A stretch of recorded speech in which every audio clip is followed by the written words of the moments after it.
Shalom Aleichem, our trip through Shas continues in Mishnayot Yevamot, chapter 8, Mishnah Bet, Mishnah number 2. Now, yesterday we talked about damage to a male reproductive organs that had issues in terms of the wife eating truma. Now, the Mishnah in number 2 defines Ezehu Pitzua Doka. What is the case of the Pitzua Doka? What does this term mean in the Torah? Kol sheniftzeu habeitzim shalo. This is when there is a significant injury to his beitzim. Beitzim means eggs. It's a euphemism for the testicles.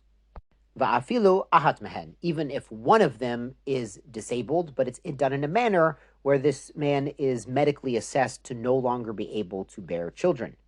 Uchot shavcha, and the term that the Torah uses, the Mishnah mentioned yesterday, uchot shavcha, kol shenichrat, when there's a cutting of hagid. And gid, again, is a euphemism for the male part, the Ever Hazachar, the male organ. The Im Nishtayr Mehatara, and if there is a remainder from above the crown, the widest part of the head, Afilu Kechuta Sara Kasher, even a hair's breadth remaining below that point, towards the bottom, then that is still a valid man. Now, men who have such an injury are not allowed to marry a regular Jewish girl, a Bas Yisrael, Bas Kohen, Bas Levi, but the Mishnah does explain, Petzua Doka, V'chod Shofcha, Mutarin, they are allowed to marry Begioret or Mishucheret, a woman who converts to Judaism, or a Shivcha who is then freed and is now fully Jewish, even though she was a servant before.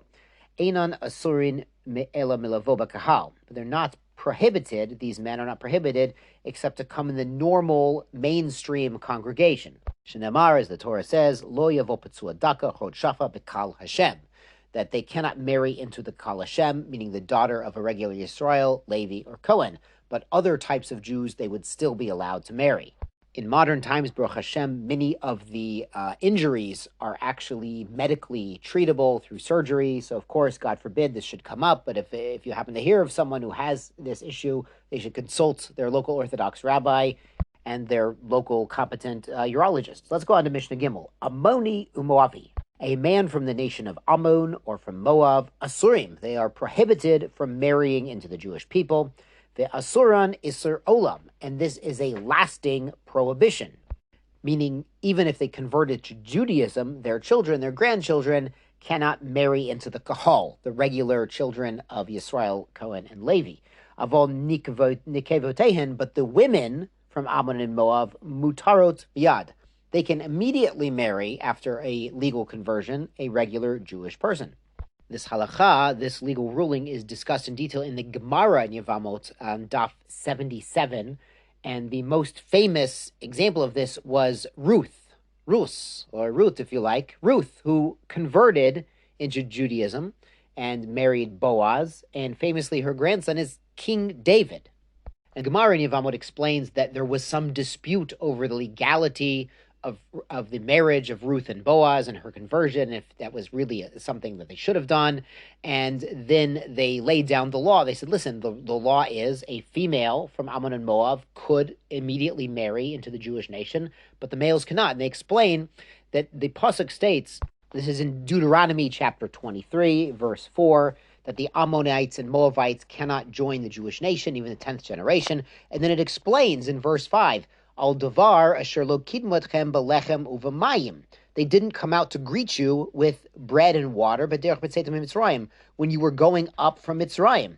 V'asher sachar lechet Bilam and Bar, and they also hired Bilam to curse us. Not only did they not greet us as they should have, they're the children, Ammon and Moav, are the children of Lot, the nephew of Abraham. So they're family, they're cousins. Not only did they not greet us, but they tried to curse us. But the Gemara explains it's normal for men of a different nation, a different tribe, to go and greet and send a delegation to another tribe. It's not normal for the women to go out, in public and the risk of meeting another different nation, a different tribe. So the men should have done it. They weren't hospitable. The Torah explains the reasoning behind it. So the women were allowed immediately. And therefore, the marriage of Ruth and Boaz, the ancestors of King David, was legitimate. The Mishnah continues here, Mitzri v'Adomi, someone from Mitzrayim, from Egypt, or from Edom, from Esav, Eina Mitzorin ela ad shlosha dorot. They're not forbidden to marry the regular kahal, the regular mainstream Jewish population, only for 3 generations. echad zacharim ve'echad nekevot, whether they are men or women.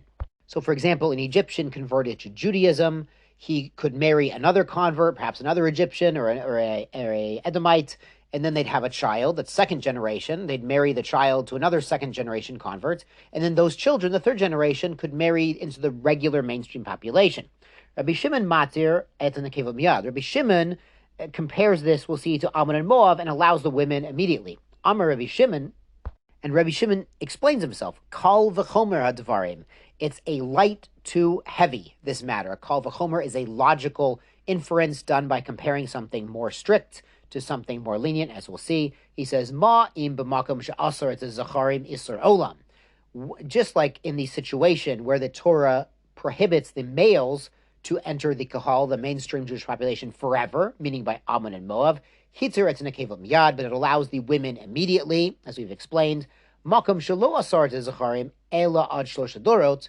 So we compare this to a more lenient context, such as Mitzri and Edomi, where it's only the first 3 generations that have an issue. Einodin shenatir et nekevot miyad. Shouldn't it be logical through the kal v'chomer that we would allow the women to join the regular population immediately? Amrulo, they said back to Rabbi Shimon, Im halacha nikabel. If you've heard this as a halacha l'Moshe Messinai, as a Masorah, as a tradition going way back, then we'll accept it. But if it's ladin, if it's your own personal logic, yesh tshuva, we have an answer to our future logic. Amar lahem, Rabbi Shimon said back, Lo ki halacha niyomer. He said, I'm making a logical argument, but I also have this as a halacha that I learned from my own sages. But the Bartan Nura says that at the end, we don't paskin like Rabbi Shimon, so it's the same din for Mitzri and Edom by males or females. Finally, the Mishnah concludes, Mamzerim and the Tinim. The Mamzerim we discussed in chapter 4. It's the product of an illegal marriage, an illegal act of intimacy where the punishment is karet or worse. Netinim is the famous Givonim who pretended to be foreign tribes so they could convert to Judaism. Asurim, they're prohibited to marry the regular children of Cohen, Yisrael, Levi. Ve'isurin, Isur Olam, and that's forever. Echad zacharim, echad nekeva, whether or not they are male or female. Now, there's a really interesting halacha. It's an interesting Gemara in the 4th chapter of Brachot that says, Sancheriv, in ancient times, about 2,800 years ago, moved a lot of people around. There was a lot of, what they call ethnic cleansing and moving populations. Then later, the Greeks, the Romans, people were displaced, moved around. So that a man you find in Mitzrayim, an Egyptian, he might not be the original Egyptians that have this prohibition. He might be something else. It's only when someone is completely sure that he is a real bona fide ancient Egyptian that the halacha would apply, but a modern Egyptian might not apply at all. It might be really a different tribe with different ancestry. The only time you can be sure, and this is interesting, is if somebody is, you're saying an Amalek. Amalek was the ancient tribe that really hated and went out of their way to attack and murder Jews, even at the cost of their own lives. There are some modern rabbinical sources who say we might not have any biological genetic Amalek in the world anymore, but we certainly have people who are, they have inherited the mantle, the spiritual continuation of Amalek, and that they will hurt themselves, destroy themselves and their children just for a chance to God forbid, harm the Jewish people. So with that distinction in mind, Hashem should, through our Torah and our mitzvot and our prayers and our tzedakah, Hashem should prevent any damage to the Jewish people from any type of Amalek that there is in the world. Yashar koach, and be well.